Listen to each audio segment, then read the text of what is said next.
Hi guys, இன்னைக்கு இந்த சீரீஸோட episode 6 தான் பார்க்க போகிறோம். ஸ்டார்டிங் சீனில் நம்ம ஹீரோயின் வந்து ஜாப் விஷயமாக வெளியில் வந்திருக்கா. ஆக்சுவலி டனாக்கா வந்து ஈவெண்ட் கண்டக்ட் பண்ணுறாரு. அதில் ஃபுட் ஸ்டைலிஸ்ட்டை நம்ம ஹீரோயின் தான் செலக்ட் ஆகியிருக்கா, அவங்க டீம் தான். ஸோ அங்கே இருக்கா. அப்போது மெய்ட் வந்து அவகிட்ட கால் பண்ணி பேசுகிறாங்க. நேற்று நைட் என்ன ஆச்சு? சரி ஓகே, அதெல்லாம் விடு, நீ உன் உடம்பு நல்லா பார்த்துக்கணும், நல்லா கரெக்டாக டைமுக்கு சாப்பிடு அப்படின்னு சொல்லிட்டு அவங்க ஹாப்பியாக கிட்ட காலை கட் பண்ணுறாங்க. அப்போது நம்ம ஹீரோயினோட பழைய ஃப்ரெண்ட் மேடர்ஸ் வராங்க. அவங்க கிட்ட நம்ம ஹீரோயின் பேசிகிட்டு இருக்கா. அதுக்கப்புறம் இங்கே நம்ம ஹீரோ நேற்று நடந்ததெல்லாம் யோசித்து பார்த்து சிரிச்சிட்டே இருக்கா. அப்போ அவங்க லாயர் வந்துட்டு, என்னாச்சு நீ சிரிச்சிட்டே இருக்கியே, ஏதாச்சும் நடந்துச்சா அப்படின்னு கேட்கும்போது, அப்படிலாம் ஒன்றும் கிடையாது, நம்ம வந்து டனாக்காவை எப்படி மீட் பண்ணுறது அப்படின்னு சொல்லி கேட்குறான். அப்போது லாயர் வந்து, அவருக்கு கிளாசிக்கல் டான்ஸ் ரொம்ப பிடிக்கும், ஸோ அது மூலயமா நம்ம மீட் பண்ண நினைக்கிறேன் அப்படின்னு சொல்கிறாரு. இங்கே வேலைக்காரவங்க போயிட்டு அங்கே வேணும்னே அவங்க மகளை வந்து கோவப்படுத்தணும்னு, உனக்கு தெரியுமா நேற்று ப்ராயும் காங்கும் ஒன்றா தான் தூங்கியிருக்காங்க, ஸோ அப்போ என்னெல்லாம் நடந்திருக்கும் அப்படின்னு சொல்கிறாங்க. அந்த குட்டி பையன் வந்து, உண்மைக்கே அண்ணாக்கு வந்து ப்ராய் ரொம்ப பிடிக்கும் தெரியுமா, ஏன்னா அவர் அன்னைக்கு அவங்க வரலன்னு சொல்லிட்டு என்ன ஃபோனை பார்த்துக்க சொல்லிட்டு போனார், அவ்வளோ வெயிட் பண்ணிட்டு இருந்தார், ஸோ அதில் எல்லாமே தெரியுது அப்படின்னு சொல்லிட்டு இருக்கான். டனாக்காவை காட்டுறாங்க. அவர் வந்து டவ் எல்லாத்துக்குமே சாப்பாடு போட்டுட்ருக்காரு, கிரைன்ஸ்லாம். அதுக்கப்புறம் நடந்து வந்துட்டு இருக்கும்போது அங்கே நாராங் வந்துட்டு கிளாசிக்கல் டான்ஸ்க்கு டனாக்காவை இன்வைட் பண்ணுறான். அப்புறம் அங்கே காட்டுறாங்க நம்ம ஹீரோ கூட அங்கே லாயர் பேசிகிட்டே வராரு. பார்த்து அந்த கிளாசிக்கல் டான்ஸ்க்கு இருந்த டிக்கெட் எல்லாத்தையும் யாரோ வாங்கிட்டாங்க அப்படின்னு. அப்போது லாயர், அது கண்டிப்பாக யாராக இருக்கும் தெரியுமா அப்படின்னு பேசிகிட்டே வரும்போது அங்கே ப்ராங் வந்துட்டு, காங் உன்னை பார்க்காம எனக்கு உடம்பு சரியில்லை அப்படின்னு சொல்கிறா. லாயருக்கு டென்ஷனாக வந்துட்டுருக்கு. அப்புறம் இங்கே வந்து டனாக்காவும் நாராங் அவங்க மட்டும்தான் அந்த கிளாசிக்கல் டான்ஸ் பார்க்க வந்திருக்காங்க. ஏன்னா நாராங் தான் எல்லாத்தையும் வாங்கிட்டாங்கல்ல டிக்கெட்லாம், ஸோ அதனால தான். அப்போது டனாக்கா வந்து பார்த்து ரசிச்சுட்டே, இதை வந்து எல்லாருமே ரசிக்கணும், அதையே நம்ம மட்டும் டிக்கெட் வாங்கி பார்க்கணும், ஸோ அதனால அது கொஞ்சம் ஆக்வர்டாக இருக்குது அப்படின்னு சொல்கிறாரு. நாராங் வந்து மூஞ்சே மாறி போயிடுது. அதுக்கப்புறம் இங்கே நம்ம ஹீரோ ப்ராங்கை வந்து வீட்டுக்கு கூட்டிகிட்டு வந்திருக்கான். அங்கே இதை பார்த்தோன்னே மெய்ட்க்கு வந்து குட்டி பையனுக்கும் சுத்தமாக பிடிக்கவே இல்லை. அந்த இன்னொரு வேலைக்காரிக்கு மட்டும் பிடிக்குது. அப்போது ப்ராங்கை வந்து நம்ம ஹீரோ கூட்டிகிட்டு மேலே போயிடுறான் ரூமுக்கு.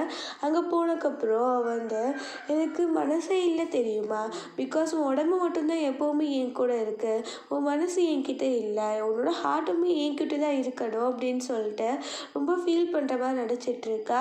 அப்போ நம்ம ஹீரோ, உனக்கு இப்போ உடம்பு சரியில்லை, ஸோ கண்டதை திங்க் பண்ணாத, உன் உடம்பு மட்டும் பார்த்துக்கோ அப்படின்னு சொல்கிறான்.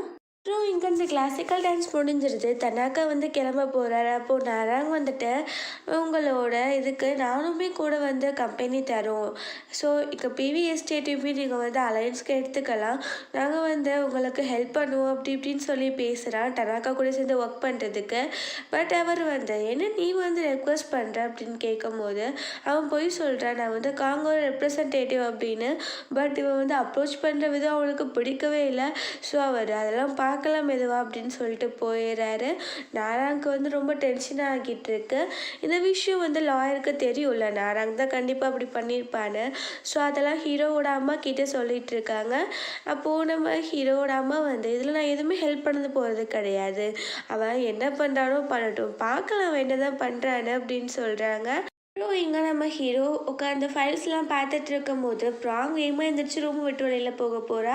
அப்போ நம்ம ஹீரோ வந்துட்டு, நீ ப்ராங் எங்கே போகிற, உனக்கு உடம்பு சரியில்லை தானே அப்படின்னு சொல்லி கேட்கும்போது அவள் வந்து, இந்த ஹவுஸில் யாருமே என்னை வெல்கம் பண்ணுற மாதிரி தெரியல, ஸோ நீயும் ஒர்க்கை தான் பார்த்துட்டே இருக்க, எனக்கு இங்கே இருக்கணும்னு அவசியம் கிடையாது, நான் கிளம்புறேன் அப்படின்னு சொல்லிட்டு இருக்கா.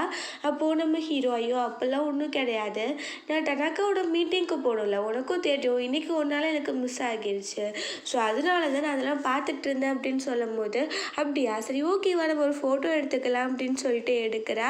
அதுக்கப்புறம் அதை வந்து நம்ம ஹீரோயினுக்குமே சென்ட் பண்ணி விட்டுறா.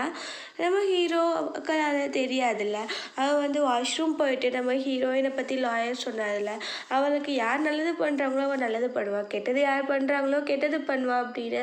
ஸோ எல்லாத்தையுமே அவன் யோசித்து பார்த்துட்ருக்கான். அவனுக்கு தான் நம்ம ஹீரோயினை பிடிக்க ஆரம்பிச்சிருச்சுல, ஸோ அதனால தான்.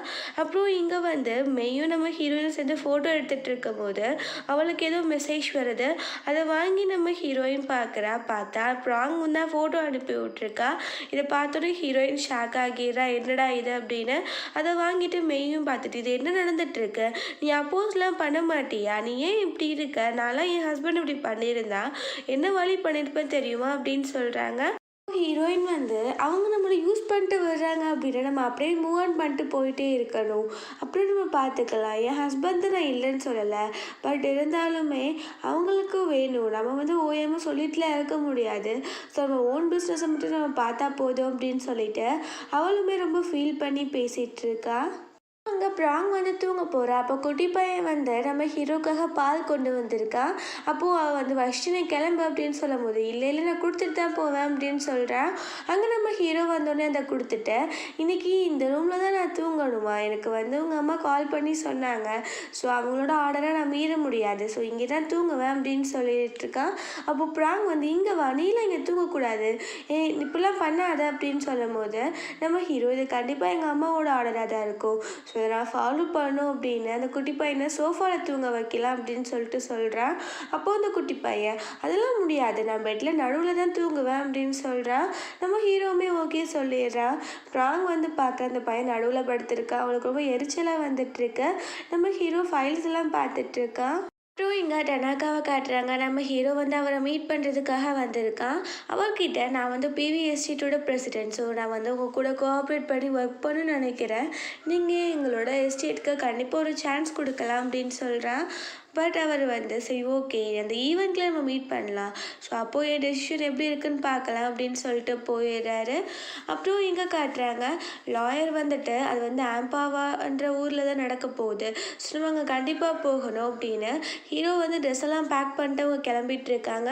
கீழே வரும்போது பார்த்தா ப்ராங் நீ அம்பாவாக்கு போறியா, நானும் கண்டிப்பாக உன் கூட வருவேன் அப்படின்னு அவளுமே ட்ரெஸ் எல்லாம் பேக் பண்ணி வச்சுருக்கா. நம்ம ஹீரோக்கே பிடிக்கலாம், ஃபேஸில் ஒரு மாதிரி மாறுது. அதுக்கப்புறம் நம்ம லாயர் அவங்கள புத்தா டெம்பிளுக்கு கூட்டிகிட்டு போகிறாரு. அங்கே போகும்போது ப்ராங் எதுக்கு கோவிலுக்கெல்லாம் அப்படின்னு சொல்லும் போது அவர் நல்ல விஷயம் பண்ணுறதுக்கு முன்னாடி கண்டிப்பாக கோவில் போகணும், உங்கள் வீட்டில் கண்டிப்பாக உனக்கு சொல்லியிருக்க மாட்டாங்கன்னு நினைக்கிறேன் அப்படின்னு சொல்லிட்டு இருக்காங்க. அப்போது அவங்க கோயிலை சுற்றி போயிட்டுருக்கும் போது ப்ராங் எவ்வளோ தூரம் தான் போனது, தேவையில்லாமல் அலைய வச்சுட்ருக்கீங்க அப்படின்னு சொல்லிட்டே வரா. அப்போது ஒரு குட்டி பையன் தெரியாமல் தண்ணியை கொட்டி விட்டுறா. உடனே அவள் கத்த ஆரம்பிச்சிடுறா. இவ்வளோ கேவலமான தண்ணி ஏமையில் இப்படி கொட்டலாம், இவ்வளோ கேவலமானவன் நீ என்ன எப்படி தொடலாம் அப்படி இப்படி அந்த குட்டி பையனை பேசுகிறா. அதுக்கப்புறம் நான் போய் வாஷ் பண்ண போகிறேன் அப்படின்னு போயிடுறா. நம்ம ஹீரோவும் லாயருக்கும் டென்ஷன் ஆகிட்டு இருக்கா. அதுக்கப்புறம் அங்கே போய் சாமி கும்பிட்டுட்டு இருக்காங்க. நம்ம ஹீரோக்கு ஃபுல்லாமே ஹீரோயின் நல்லா இருக்கணும் அப்படின்னு ஹீரோயின் கூட இருந்தது தான் ஞாபகம் வந்துட்டுருக்கு. அவர் ரொம்பவே ஹாப்பியாக ப்ரே பண்ணுறா. அதுக்கப்புறம் வெளியில் அவங்க எல்லாம் கிளம்பிடுறாங்க டெம்பிளை விட்டு. அப்புறம் அங்கே அம்பாவா அதில் இருக்க ஒரு ஹோட்டலில் போய் தங்குறாங்க. பார்த்தா நம்ம ஹீரோயின் இருக்க ஹோட்டலில் ஏதாவது வேறு ரூமில் தங்கியிருக்காங்க போல். லாயர் இங்கே வேறு எதுலையும் நீ கான்சன்ட்ரேட் பண்ணாம நீ ஜாபில் மட்டும் கான்சன்ட்ரேட் பண்ண நம்ம ஹீரோக்கு அட்வைஸ் பண்ணிட்டு போயிடுறாரு. அதுக்கப்புறம் இங்கே நம்ம ஹீரோ குளிச்சிட்ருக்கான் பாத் டப்பில். அப்போது இவன் வேணும்னே வீடியோ எடுக்கிறேன்னு சொல்லிட்டு இங்கே பாருங்கள் நான் இங்கே காங் கூட நான் குளிக்க போகிறேன் அப்படின்னு வீடியோ எடுத்துகிட்ருக்கா. நம்ம ஹீரோ இப்படிலாம் பண்ணாத அப்படின்னு சொல்லிட்டு இருக்கும் போது அவள் கட் பண்ணுற மாதிரி நடிச்சுட்டு அதை நம்ம ஹீரோயினுக்கும் சென்ட் பண்ணி விட்டுறா. அவளுக்கு அந்த மெசேஜ் வந்துடுது. அதை அவள் பார்த்தோன்னே அவளுக்கு மனசே உடஞ்சி போயிடுது, என்னடா இப்படி அப்படின்னு சொல்லிட்டு. ஸோ அவளுக்கு ஒன்றுமே பண்ண முடியலை. அவள் அப்படியே பார்த்துட்டு இருக்கும்போது ப்ராங் கால் பண்ணுறா. அப்போது நம்ம ஹீரோயின் அட்டன் பண்ணும்போது எங்களுக்குள்ள ஒன்றும் நடக்கலை, நீ ஒன்றும் பயந்துடாத ஓகே தானே அப்படின்னு சொல்லிட்டு இருக்கா. நம்ம ஹீரோயின் இப்போ நான் உங்ககிட்ட எதுவுமே எக்ஸ்ப்ளனேஷன் கேட்கலையே அப்படின்னு சொல்லும் போது நம்ம காங் அந்த பக்கம் ப்ராங் கூப்பிடுறா. ஸோ அதனால் ஹீரோயினுமே காங்கா தப்பாக நினச்சிக்கிறா.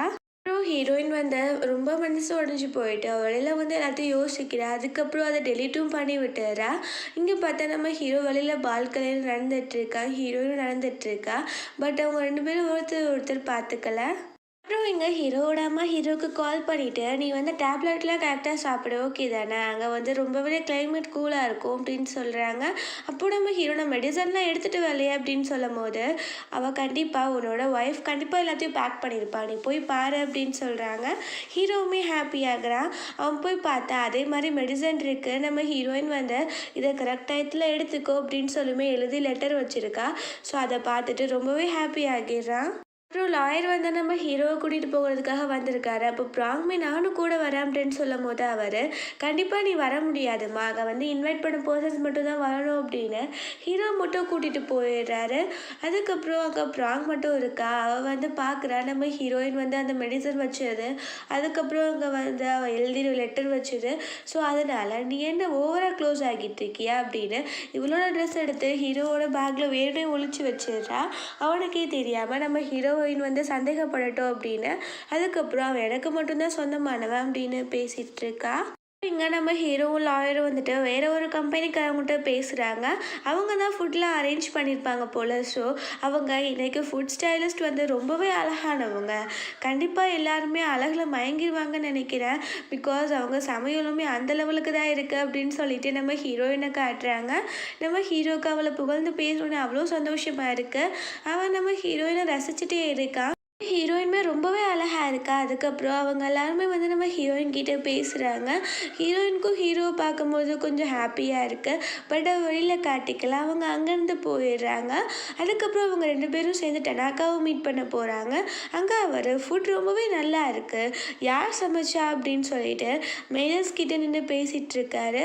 அப்போது அங்கே நம்ம ஹீரோயின் வந்தோடனே அந்த பொண்ணு சொல்கிறா, இன்றைக்கி சமையல் பண்ணது எல்லாமே ப்ராய் தான் அப்படின்னு. அப்போது அவளுக்கு வந்து அவர் ப்ரைஸ் பண்ணுறாரு. அதுக்கப்புறம் ஹீரோயின் வந்து இதான் என்னோட ஹஸ்பண்ட் காங் அப்படின்னு சொல்கிறா. ஸோ அவருக்கு வந்து ஓ இது உன்னோட ஹஸ்பண்ட் தானே அப்படின்னு சொல்லிட்டு இருக்கும் போது ஹீரோ திரும்ப சொல்கிறேன், நாங்கள் வந்து உங்க கூட கோஆப்ரேட் பண்ணணும்னு நினைக்கிறேன், கண்டிப்பாக நீங்கள் எதிர்பார்த்ததை விட நாங்கள் ஒர்க் பண்ணுவோம் அப்படின்னு.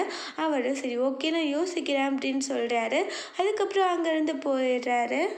அப்புறம் அங்கே ப்ராங்கோட அப்பா வந்து நம்ம ஹீரோவோட அம்மா மீட் பண்ண வராங்க. அவர் வந்து உங்களுக்கு உடம்பு சரியில்லைன்னு கேள்விப்பட்டேன், அதான் ஒன்று இங்கே வந்து நல்லா இருக்கீங்களான்னு பார்த்துட்டு போகலான்னு சொல்லி வந்தேன் அப்படின்னு சொல்கிறாரு. அப்போ அவங்க அம்மா, எனக்கு என்ன குறைச்சல், நான் நல்லா தான் இருக்கேன், எனக்கு தெரிஞ்சு நீங்கள் அதுக்கு வரலன்னு தெரியும். ஸோ நீங்கள் நினைக்கிற மாதிரி எதுவும் ஆக போகிறது கிடையாது, என்னோட டாட்டரின்னாவும் என் பையனும் எல்லா வேலையும் கரெக்டாக முடிச்சிருவாங்க அப்படின்னு சொல்கிறாங்க. அவருக்கு ரொம்ப டென்ஷன் ஆகிட்டு நான் வரேன் அப்படின்னு சொல்லிட்டு கிளம்பி அங்கேருந்து போயிடுறாரு. அப்புறம் இங்கே நம்ம ஹீரோயின் கிட்ட ஹீரோ வந்துட்டு, இன்றைக்கி நீ என்னை எல்லாருக்கிட்டையும் இன்ட்ரடியூஸ் பண்ண விதம் எனக்கு ரொம்பவே பிடிச்சிருந்துச்சு தெரியுமா, அதாவது என்னோட ஹஸ்பண்ட் அப்படின்னு சொல்லிடுறது அப்படின்னு சொல்கிறான். அப்போது நம்ம ஹீரோயின், நான் என்ன பண்ண முடியும், அப்படி தானே ஒன்று சொல்ல முடியும் அப்படின்னு கேட்குறா. அப்போது ஹீரோ வந்து, இன்றைக்கி டனாக்கா கிட்ட எனக்கு ஆப்பர்ச்சுனிட்டி கிடைச்சதுமே உன்னால் தான், கண்டிப்பாக அதில் வந்து அவர் நம்மளை வந்து ஏற்றுப்பார், அது உன்னால் மட்டுமே அப்படின்னு சொல்கிறான். அப்போது ஹீரோயின் வந்து அதெல்லாம் ஒய்ஃபோட டியூட்டி அப்படின்னு சொல்கிறா. அப்போது ஹீரோ, எதை எடுத்தாலும் நீ ஏன் டியூட்டின்னு பேசிகிட்டு இருக்க, அதை விட்டு நீ எதுவும் வெளியில் வா அப்படின்னு சொல்லிட்டு இருக்கான். அப்போது நம்ம ஹீரோயின் வந்து, இல்லை எனக்கு என்ன, நான் வந்து என்னோட வேலையை தான் பார்த்துட்ருக்கேன் அப்படின்னு சொல்லிட்டு இருக்கும் போது அங்கே லாயரும் மேயும் வந்துடுறாங்க. அப்போது அங்கே வந்துட்டு இவனை ஜெலஸ் ஆக்கணும் அப்படின்னு அங்கே ஒரு இட்டாலிக்கார ஃபோட்டோகிராஃபர் இருக்கான், அவனை கூப்பிடுறாங்க. அவனுக்கு நம்ம ஹீரோயினு தெரியும் போல இங்கே. ஸோ அதனால் அவன் ஹேண்ட் ஷேக் கொடுக்குறான். நம்ம ஹீரோக்கு வயரெல்லாம் ஏறிது. அதுக்கப்புறம் உங்கள் ஃபோன் நம்பர் கொடுங்க, யாராச்சும் தேவைப்பட்ட நான் உங்களை காண்டாக்ட் பண்ணுறேன் அப்படின்னு சொல்கிறான். அப்போது ஹீரோ வந்துட்டு, இல்லை நான் அவளோட ஹஸ்பண்ட், ஸோ நீ வந்து எனக்கு இமெயில் பண்ணு, அதை அவள் பார்த்துப்பா அப்படின்னு சொல்லி கொடுக்குறான். அப்போது அவன் வந்து இமெயில் கன்வீனியண்ட்டாக இருக்காது அப்படின்னு சொல்லும் போது இருக்கிறத அனுப்ப போதும் அப்படின்னு சொல்லிட்டு நம்ம ஹீரோயினை பிடிச்சிட்டு விடவே மாட்டேங்கிறான். அப்போது ஹீரோயின், உனக்கு ஷேமாகவே இல்லையா, இப்படிலாம் பண்ணாத, எனக்கு ஒரு மாதிரி இருக்குது அப்படின்னு சொல்கிறா. அப்போது நம்ம ஹீரோ வந்து அதில் என்ன இருக்குது அப்படின்னு சொல்லிட்டு லாயரையும் அவங்களையும் அங்கேருந்து அனுப்பி விட்டுட்டு இவங்க 2 பேரும் நடந்து போயிட்டுருக்காங்க. அங்கே சின்ன பிள்ளைங்களாம் விளையாண்டுட்டு இருக்காங்க. அந்த வழியாக நம்ம ஹீரோவும் ஹீரோயினும் நடந்து போயிட்டு இருக்காங்க. அப்படி பேசிகிட்டே போகும்போது நம்ம ஹீரோயின் வந்து அந்த சின்ன பிள்ளைங்க கூடலாம் விளையாண்டுட்டு வந்துட்டு இருக்கா. அப்போது ஹீரோ வந்து, எனக்கு உன் கூட இருக்க ரொம்பவே பிடிச்சிருக்கு தெரியுமா, நான் வந்து இன்றைக்கி உன் கூட தான் டைம் ஸ்பெண்ட் பண்ண போகிறேன் அப்படின்னு சொல்லிட்டு இருக்கேன். அப்போது ஹீரோயின் வந்து, நீ இப்படிலாம் பண்ணாத, உன்னை நம்பி தான் ப்ராங் வந்து இப்போ இங்கே வந்திருக்கா, ஸோ நீ அவளை போய் பார்த்துக்கோ அப்படின்னு சொல்லும் போது, இல்லை அவளுக்கு தெரியும் நான் வந்து எப்போனாலும் உன்னை வந்து மீட் பண்ண வருவேன்னு, ஸோ அதெல்லாம் ஒன்றும் கிடையாது அப்படின்னு நம்ம ஹீரோயினை கிஸ் பண்ண வரான். அப்போது ஹீரோயின் வந்து, எனக்கு ஷையாக இருக்குது, நீ இப்படிலாம் பண்ணாத அப்படின்னு சொல்லி பேசிகிட்டு இருக்காங்க. அங்கே மெய் வந்து இதெல்லாம் பார்த்துட்டு ப்ராங்கை டென்ஷன் ஆக்கணும்னு வீடியோ எடுத்துகிட்டு இருக்காங்க. அப்போ லாயர், நீங்கள் எதுக்கு வீடியோ எடுக்கிறீங்க அப்படின்னு சொல்லும் போது, ஒரு ஆளை வெறுப்பேற்று தான் அப்படின்னு சொல்கிறாங்க. இங்கே ப்ராங் ரூமுக்கு வர காங் அப்படின்னு சொல்லிட்டு வந்திருப்பானு, பட் அவன் அங்கே காணோம். எங்கே காங் நீ போன, இன்னுமா வரல அப்படின்னு சொல்லி கத்திட்டு இருக்கும் போது அங்கே யாரும் வர மாதிரி இருக்குது, பார்த்தா அவன் நேராங்க தான் வந்திருப்பான் போல். அப்போது என்ன நீ காங் கூட சேர்ந்து வந்தது எங்களுக்கு ஹெல்ப் பண்ண வந்த மாதிரி தெரியலையே அப்படின்னு சொல்லும் போது, எனக்கு உங்களுக்கெல்லாம் ஹெல்ப் பண்ண டைம் இல்லை அப்படின்னு சொல்லும் போது, நீ அவனை நினச்சி வருத்தப்பட்டுட்டே இரு, அவன் அங்கே ஒய்ஃப் கூட ஜாலியாக இருக்கான், உன்னால் ஒன்றும் பண்ண முடியாது அப்படின்னு சொல்லிட்டு அவன் போயிடுறான். இவன் அதை நம்பலை. பட் அவங்க வந்து வீடியோ சென்ட் பண்ணி விட்டுறாங்க. அதை பார்த்துட்டு பயங்கரமாக கத்திட்டு இருக்கா. அப்புறம் அங்கேருந்து நடந்து எல்லாருமே வந்துட்டுருக்காங்க. நம்ம ஹீரோயின் அப்போ சரி நான் வந்து என் ரூமுக்கு போய் ரெஸ்ட் எடுக்க, நீ எங்கே தங்கியிருக்கியோ அங்கே போ அப்படின்னு சொல்கிறா. அப்போது நம்ம ஹீரோ ஐயோ என்ன ஒரு இன்சிடென்ட், இந்த பிளேஸில் தான் நானும் தங்கியிருக்கேன் அப்படின்னு சொல்லிட்டு இருக்கான். அப்போது அங்கே வந்த லாயர் இவங்க கொஞ்சம் தனியாக இருக்கட்டும் அப்படின்னு மெய்யை அங்கேருந்து கூட்டிகிட்டு போயிடுறாரு. நம்ம ஹீரோவும் ஹீரோயினும் நடந்து போயிட்டுருக்காங்க. ஹீரோ வந்து ஹீரோயின் ரூமுக்கு தான் போகிறான். அங்கே போயிட்டு பெட்லலாம் படுத்துட்டு இருக்கான். அப்போது ஹீரோயின் நீ எந்திரிச்சு உன் ரூமுக்கு போ, ப்ராங்க் தனியாக இருப்பான், அங்கே நீ போ அப்படின்னு சொல்லும் போது நான் எதுக்கு போகணும், இது வந்து என்னோட ஒய்ஃபோட ரூம், நான் வருவேன் அப்படின்னு சொல்லிட்டு இருக்கும் போது ஹீரோயின் அப்போல்லாம் ஒன்றும் இருக்க வேண்டாம் அப்படின்னு சொல்லிட்டு இருக்கா. அப்போது நம்ம ஹீரோ வந்து எனக்கு அலர்ஜி ஆயிடுச்சு, மெடிசன் வச்சுருக்கேன் அப்படின்னு கேட்கும் போது ஹீரோயின்மே அதெல்லாம் எடுத்துகிட்டு வந்திருப்பா போல். ஸோ அவன் வந்து அதெல்லாம் எடுத்துகிட்டு இருக்கா. அதுக்கப்புறம் இங்கே நம்ம ஹீரோ வந்து உட்காந்துட்டு இருக்கான். அப்போது ப்ராங்க் கால் பண்ணி நீ எங்கே இருக்க, வேமா வா அப்படின்னு சொல்லும் போது இல்லை எனக்கு முக்கியமான ஒருத்தவங்கள மீட் பண்ண வேண்டியது இருக்குது அப்படின்னு போய் சொல்கிறான். அப்போது அவள் சரி ஓகே நீ அவங்கள பார்த்துட்டு வா அப்படின்னு சொல்கிறான். இங்கே நம்ம ஹீரோயின் வந்து அவனுக்கு மெடிசனும் தண்ணியும் கொண்டு வந்துடுறா. அப்போது அவங்க ப்ராங் வந்து இவன் என்கிட்ட இவ்வளோ பொய் சொல்கிறான் பாரு அப்படின்னு காங்கோட ட்ரெஸ் எல்லாத்தையுமே தூக்கி தூக்கி போட்டுடுறா, மெடிசன் எல்லாத்தையுமே உடச்சி போட்டுடுறா. அப்புறம் அவள் வந்து மொபைல் அங்கேவே போட்டுட்டு கொஞ்ச நேரத்துக்கு அவன் என்னை தேடட்டும், நான் வந்து எங்கேயாச்சும் போயிடுறேன் அப்படின்னு சொல்லிட்டு போயிடுறா. அப்புறம் இங்கே நம்ம ஹீரோயின் தண்ணி இல்லை, ஸோ அதான் நான் எடுக்க போயிருந்தேன் அப்படின்னு சொல்லிட்டு கொடுக்குறா. அப்போது நம்ம ஹீரோ அதெல்லாம் வாங்கி இங்கிட்டு வச்சுட்டு நான் சும்மா தான் சொன்னேன், நான் வந்து உங்ககிட்ட கொஞ்சம் டைம் ஸ்பெண்ட் பண்ணணும்னு நினைக்கிறேன், உங்ககிட்ட பேசுறதுக்கு நான் எவ்வளோ ஆசைப்படுறேன்னு தெரியுமா அப்படின்னு ஹீரோயினை கூப்பிட்டுட்டு உட்கார வைக்கிறான். அப்புறம் அவளை கிஸ் பண்ண போகும்போது அவள் வந்து நான் ஃபயர் ஃபேஸ்லாம் பார்க்கணும் அப்படின்னு சொல்லிட்டு வேமா அங்கேருந்து போயிடுறா. நம்ம ஹீரோ வந்து எவ்வளோ ட்ரிக் வச்சுருக்க, நீ என்கிட்ட தப்பிச்சிட்டியா அப்படின்னு சொல்லிட்டு அவனுமே பின்னாடியே போகிறான். அப்புறம் இங்கே நம்ம மெய்யை காட்டுறாங்க. அவங்க ஹஸ்பண்ட் வந்து திரும்ப வேறு பொண்ணுங்க கூடலாம் இருக்காங்க போல். அவங்க ரொம்ப மனசு உடைஞ்சு போயிட்டு அவன் எப்படி பண்ணலாம் அப்படின்னு சொல்லி கத்திட்டு இருக்காங்க. இங்கே நம்ம ஹீரோவும் ஹீரோயினும் ஃபயர் ஃபேஸ் பார்த்துட்டு இருக்காங்க. அப்போது நம்ம ஹீரோ வந்து ஹீரோயின் மடியில் படுத்துட்டு இன்றைக்கி நான் உன் கூட தான் டைம் ஸ்பெண்ட் பண்ணுவேன் அப்படின்னு சொல்கிறேன். அப்போது ஹீரோயின் வந்து நீ ரொம்பவே செல்ஃபிஷ் தெரியுமா அப்படின்னு சொல்லும் போது அப்படிலாம் கிடையாது, என்னோடய ஒய்ஃப் எனக்கு மட்டும்தான் வேணும், ஸோ அதை நான் செல்ஃபிஷாக இருக்கேன் அப்படின்னு சொல்கிறா. அப்போது நம்ம ஹீரோயின் ஆனால் உனக்கு ப்ராங் கூட இருக்க தானே பிடிக்கும், அப்புறம் ஏன் நீ போய் சொல்கிற அப்படின்னு கேட்கும்போது அப்படிலாம் கிடையாது அப்படின்னு சொல்லிட்டு அவன் வந்து பேசிகிட்டு இருக்கான். அதுக்கப்புறம் நம்ம ஹீரோயின் வந்து சரி ஓகே டைம் ஆயிடுச்சு அப்படின்னு சொல்லிட்டு அவள் வந்து எந்திரிச்சு போயிடுறா. அப்புறம் ரூமுக்கு போயிட்டு நம்ம ஹீரோயின் வந்து நீ போய் உன் ரூம்லேயே தூங்கு அப்படின்னு சொல்லும் போது அவள் வந்து இல்லை நான் வந்து இங்கே தான் தூங்குவேன் அப்படின்னு சொல்லிட்டு இருக்கான். அப்போது அங்கே மெய் வந்துடுறாங்க. அப்போது ஹீரோயின் அவங்கள காரணம் காட்டி நான் அவங்கள கம்ஃபோர்ட் பண்ண போயிடுறா. நம்ம ஹீரோவுமே சரி ஓகே அப்படின்னு சொல்லிட்டு அவன் ரூமுக்கு போயிட்டுருக்கான். இங்கே ப்ராங் வந்து நாராங் கூட வந்துட்டுருப்பா போல். நடு ரோட்லேயே காரை ஸ்டாப் பண்ண சொல்லிவிட்டு உங்களுக்கு வந்து வந்தால் நீங்கள் என்ன ஹெல்ப் பண்ண சொல்லுவீங்க, ஸோ நானும் நடந்து போய்ப்பேன் அப்படின்னு அவள் இறங்கி வந்துடுறா. அப்புறம் வந்து இங்கே நம்ம ஹீரோ ரூமில் வந்து பார்த்தா எல்லா பொருளுமே செதறி கிடக்கு. அவள் எங்கே போனானே தெரியலை. அவள் மொபைல் எடுத்து பார்த்தா ஹீரோயின் சென்ட் பண்ண மாதிரி அந்த வீடியோ மட்டும் இருக்குது. அவன் நம்ம ஹீரோயின் தான் சென்ட் பண்ணி வெறுப்பேற்றிட்டா அப்படின்னு சொல்லி நினச்சிக்கிறான். அப்புறம் அங்கே நம்ம ஹீரோயின் ரூமை போய் தட்டிட்டு நீ என்ன வேலை பார்த்துருக்க, ப்ராங்க் எதுக்கு இந்த மாதிரி வீடியோலாம் சென்ட் பண்ணிவிட்ட, அவள் வந்து என்ன நினச்சிருப்பா அப்படி இப்படின்னு சொல்லி பேசுகிறான். இப்போ மெய் வந்துட்டு அந்த வீடியோ என்ன இருக்குது, இப்போது அவள் வந்து எத்தனை வீடியோ திரும்ப சென்ட் பண்ணி எங்களை வெறுப்பேற்றினா அப்படின்னு சொல்கிறாங்க. அப்போது அவள் வந்து நான் உன்னை இப்படி கேவலமாக நான் யோசித்து கூட பார்க்கல, நீ இல்லை என்ன வகையான பொண்ணுனே தெரியலை அப்படின்னு சொல்லும் போது நம்ம ஹீரோயின் என்ன நீ எப்படி பார்க்குறியோ அப்படியே வச்சுக்கோ அப்படின்னு சொல்லிட்டு இருக்கா. லாயர் வந்துட்டு உங்களை தடுக்கணும் அப்படின்னு வாங்க போய் அவளை தேடலாம் அப்படின்னு சொல்லி கூட்டிகிட்டு போயிடுறாரு. எங்கள் ப்ராங் வந்து தனியார் ரோடில் நடந்து போயிட்டுருக்கா. அப்போது 2 ரவுடிஸ் வந்துட்டு தேவையில்லாமல் அவகிட்ட மிஸ்பிஹேவ் பண்ணிகிட்டு இருக்காங்க. அவள் வந்து காப்பாற்றுங்க அப்படின்னு கத்திட்டே இருக்கா. அப்போது அவங்க கரெக்டாக நாராங் வந்து அவங்கள அடித்து பற்றி விட்டுறான். அப்போது ப்ராங்க்கு வந்து கையில் அடிலாம் பட்டிருக்கு. நாராங் வந்து ஒழுங்காக வீட்டுக்கு ஏறு போகலாம் அப்படின்னு சொல்லும் போது அங்கே போலீஸ்லாம் வந்துடுறாங்க. அவங்க ஏதோ பிரச்சனை அப்படின்னு என்னாச்சு அப்படின்னு சொல்லி கேட்குறாங்க. அப்போது நம்ம ப்ராங் வந்து இல்லை 2 பேர் என்கிட்ட இதை வந்து மிஸ்பிஹேவ் பண்ணாங்க, ஸோ இவர் தான் காப்பாற்றினாரு அப்படின்னு சொல்லும் போது அவங்க சரி ஓகே நாங்கள் உங்களை எங்கே ட்ராப் பண்ணணும்னு சொல்லுங்கள் நாங்கள் விட்டுறோம் அப்படின்னு சொல்கிறாங்க. அப்போது நம்ம ஹீரோயின் பக்கத்தில் இருக்க ரெசார்ட்டில் போய் விட்டுருங்க அப்படின்னு சொல்கிறா. அப்புறம் நான் வந்து இவர்கிட்ட தேங்க்யூ சொல்லிட்டு வந்துடுறேன் அப்படின்னு நாராங்கிட்ட உன் வேலையை பார்த்துருப்போம், சும்மாவே காங்கிற நம்புவான், இப்போ எனக்கு அடி வேற பட்டிருக்கு, ஸோ கண்டிப்பாக நான் என்ன போய் சொன்னால் நம்புவான் அப்படின்னு சொல்லிட்டு போகிறா. அதுக்கப்புறம் அங்கே ரிசப்ஷனில் வந்து கேட்டுட்ருக்காங்க அப்புறம் அங்கே பார்த்தீங்களான்னு.